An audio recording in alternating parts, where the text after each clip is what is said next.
To answer question number 3, I'll choose prompt number 3. And I choose prompt number 3 because it's mostly aligned with the work that I do in carbon development. I think the reliance or dependence on charcoal and firewood as a cooking fuel in rural, urban, and peri-urban Africa is a pressing conservation issue. I say this because this reliance or dependence threatens forest carbon sinks, biodiversity, it leads to deforestation, habitat loss, and it increases the release of greenhouse gas emissions into the atmosphere, which further fuels the climate crisis. To tackle this issue through sustainable business practices, I propose leveraging carbon finance to develop clean cooking initiatives. And clean cooking initiatives can deliver or can introduce new cooking fuels,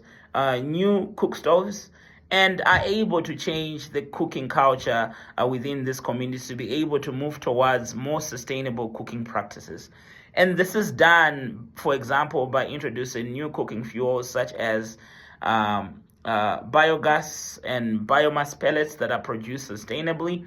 and also introducing efficient cook stoves that burn the fuels more efficiently and that are able to use small quantities of biomass to deliver the cooking energy that is needed in these households. And I think such a solution is key and is fit for purpose in the sense that it does not only create a new value chain by introducing new stoves that can be made or assembled in these communities, and introducing a new fuel in the form, for example, pellets that are sustainably sourced, therefore creating a new fuel value chain and creating new jobs and new sources of income for rural and urban communities. They are also able to address health concerns because by introducing efficient cook stoves, you are able to displace the 3-stone fires that are used in rural Africa that produce a lot of smoke and that are a cause of death for a lot of people in Africa because of the impacts of that smoke in their lungs and in their breathing system. I think also that with clean cooking initiatives that are well designed and that have a good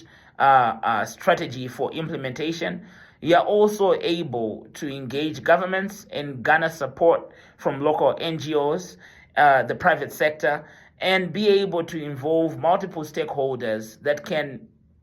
bring different types of value, but also that can offer different types of support, be it financial support, be it support through endorsements from the government, and also to be able to drive change in policy towards a sustainable future. And I think with clean cooking initiatives, you're also able to educate communities about their costs of energy and be able to make sure that they understand how they manage their energy for each household. And I think with the support that you gain, if possible, from governments and the private sector, and the sale of the carbon credits that come from such initiatives, you're able to also subsidize the costs of the newly introduced fuel and the newly introduced cook stoves, and be able to make these stoves and fuels affordable for rural communities. So I think clean cooking initiatives are a neat business solution that's fit for purpose and able to address the challenge of